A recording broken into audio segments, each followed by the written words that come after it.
thank you for coming out on a Sunday. This is so great to see everybody. Thank you. Especially since the book's been out for a little while, I really appreciate the support. Although I know you're really not here to see me, but... I am. Oh, thank you. So just in case you didn't know, I'm the author, Lori Majewski. I'm the author of Mad World, an oral history of new wave artists and songs that defined the 1980s. Thank you.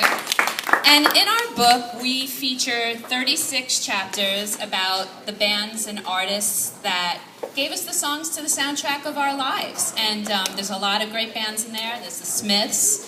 Yes, we interviewed Morrissey. And Depeche Mode and Duran Duran.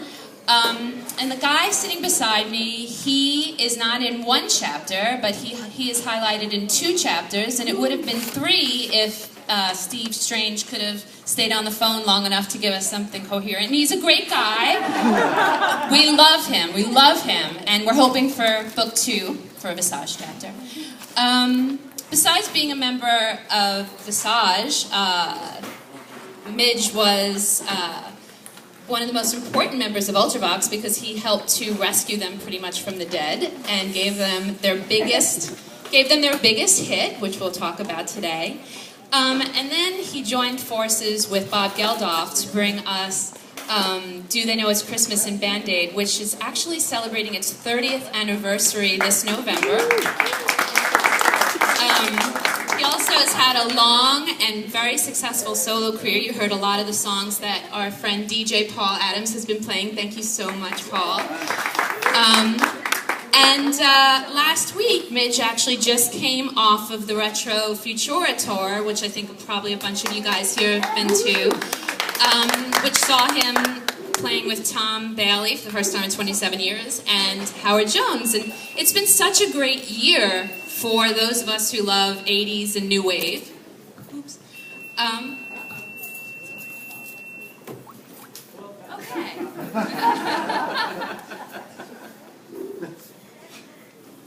My take is taking that. Is that better? Is that okay? So it's been a really great year for that. So, but before, would everyone please welcome Midge, your...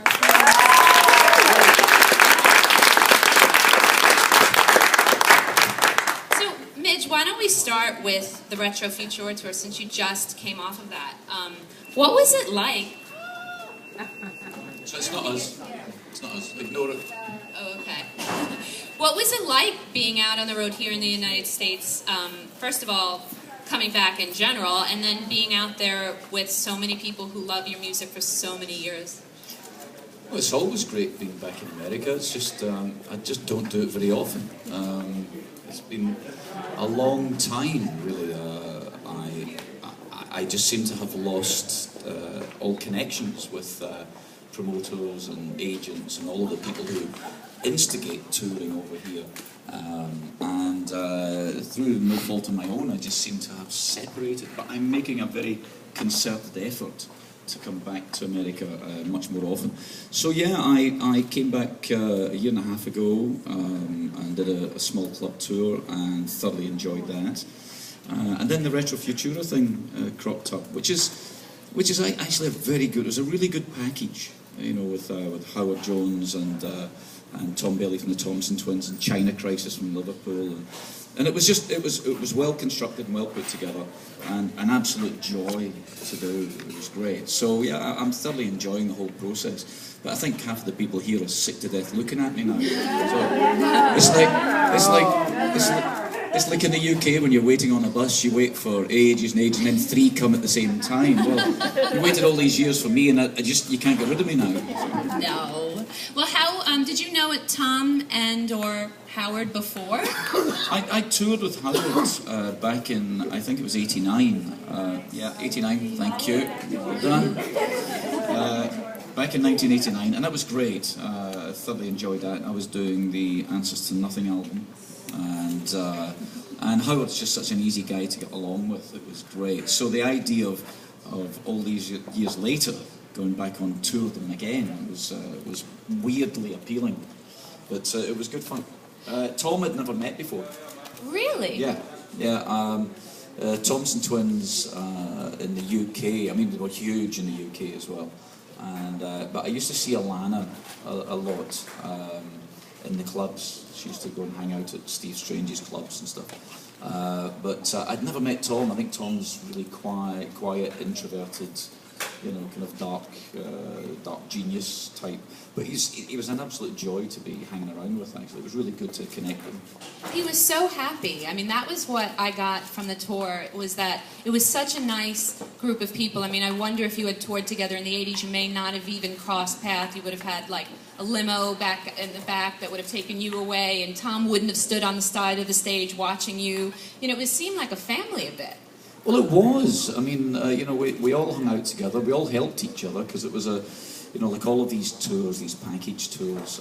You know, every single cent is accounted for, and everything's cut to the bone. So it's kind of it's much more difficult touring over here at that level than it would be in the UK. In you know, the UK or Europe, you have much more flexibility, a bit more finances to kind of spread your wings a bit. But because things were so incredibly tight, you'd find that Tom and Howard and their management and their crew were helping us out a lot. So it really was a big kind of family, and we knew everyone by name. It must have been 20, 25 people on the tour. And it was really good. It was a very cool thing to do. It was great. You know, it's interesting because we interviewed Adam Ant for the book, and he kind of poo-pooed the whole idea of these package tours. And, you know, he kind of considered it, like, not good enough for him, etc. And, you know, I went to the show, and I looked out, and I saw so many of the people that I see here today, and I felt like it was just, there was such a great vibe that I was like, Adam, you're missing out, actually. I mean... Well, it's strange that he thinks that, because he does the kind of 80s oriented shows in the UK. I saw him there doing one, and he was actually great. It was really good. So I don't see what the snobbery is. You know, he's just competitive after all these years. I also think you've got to consider that the days of the record company domination is completely gone. The days of record company tour advances and tour support is gone. So if you think, okay, I want to make a new album, you have to finance that album, and doing the kind of 80s things, playing some of your old songs, as long as you're not hideously embarrassed by them, which I'm not, I'm glad to say, you know, going out and playing those helps finance making new music, which is equally, if not more important to me. So I don't see what the actual problem is with anyone, but it's, you know, horses for courses. I don't like that. Well, were you surprised by the reaction? Because it's interesting, Tom hadn't played in 27 years. He had so much heart on that stage. You know, Howard, we've seen a lot. He comes around a lot. And then a lot of people had said to me, wow, that Midge, he's a powerhouse. Were you surprised by the American reaction this time around? I'm surprised at the amount of people, because we've just been coast to coast and back again. We've been all over America in the last 3 or 4 weeks. And without exception, you know, people were singing the songs, and I've still got it in my head that, you know, Ultravox only scratched the surface on the coasts, and of course that wasn't quite true, because anywhere that had college radio played the music back then. They played everything that was coming out of the UK, and Ultravox was a big part of that. So I was incredibly surprised and very taken aback that people knew these songs and were just loving it, just getting off on it. But equally surprised that people would come backstage afterwards and say, oh, I didn't know you could sing, or, you know, or I didn't know you were a guitar player, you know, because I think people have a very fixed idea of who and what you are, thanks to the likes of MTV, you know, so they think you are the guy in the video, but they've never seen you perform live. But when you perform live, there's a lot of power, there's a lot of energy, and a lot of passion there. And that's what you don't get on a pop promo. Yes, you don't. I mean, the live show, I had seen you at Iridium a couple of days before you did the Retro Futura show, and I was just wowed by the plug-in. Like, when you plugged in and you started with him, I just was like, wow. I mean, as much as I loved it acoustic, and I did, because the Bones those songs so strongly, they would, you know, they would do it if you were just doing it with your voice, they would stand up. But to hear those songs plugged in, it was pretty incredible power.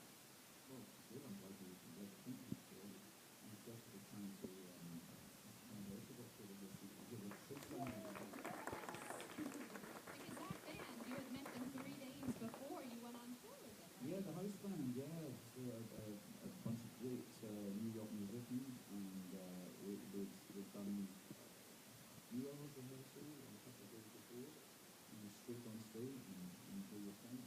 And that's been planned ever since the time. So that would have been pretty disastrous, but fortunately that was very good. Well, let's go back to the beginning a bit. My co-author, Jonathan Ferguson, is actually from Glasgow. So he's a Scottish fan. And he was talking about you being the zealot of pop. You had this long career, that you had so many incarnations. And not a lot of people know that you were actually asked to join the original Sept Pistols. Can you tell these people about that Sept period? Yeah, it was a bit odd, to say the least. It was in 1976, it was really late 75, and I was a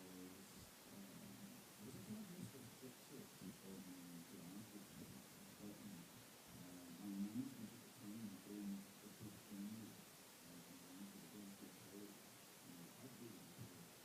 And her band would turn up at the Glasgow College, and unfortunately, we didn't have rental company to have to get a new guitar and a new amplifier. So we'd always say to the whoever it was, go and find me on the music kit, or it was always on the music kit. And so they would stop by.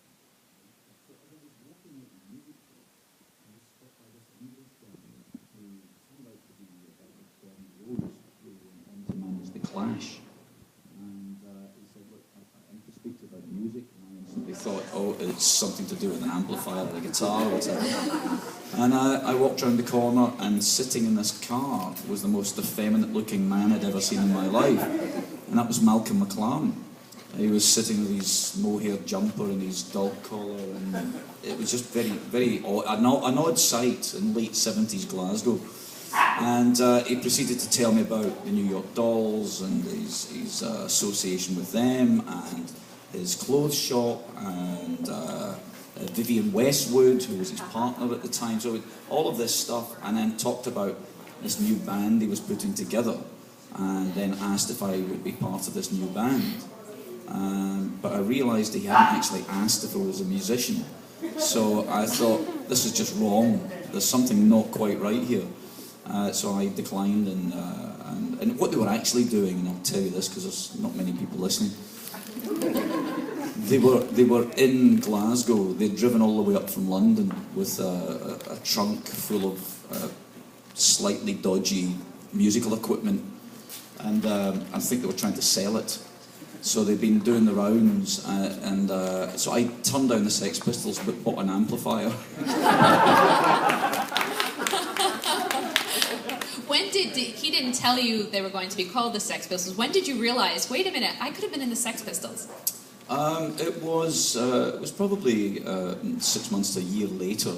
There was a journalist for the Melody Maker called Caroline Coon, who was a really well-known journalist. She ended up, I think her and Paul Simon from The Clash were an item. And she had been to see the band that I was in at that time, performing live, a band called Slick, who were a kind of sawn-off Bay City Rollers. I mean, it was a really strange period. And she had written an article about Slick, and she was asking us about the look of the band, because this is at a time when everyone had long hair and flared jeans and, you know, all of that stuff. And we didn't. So I had said, I talked about street punks.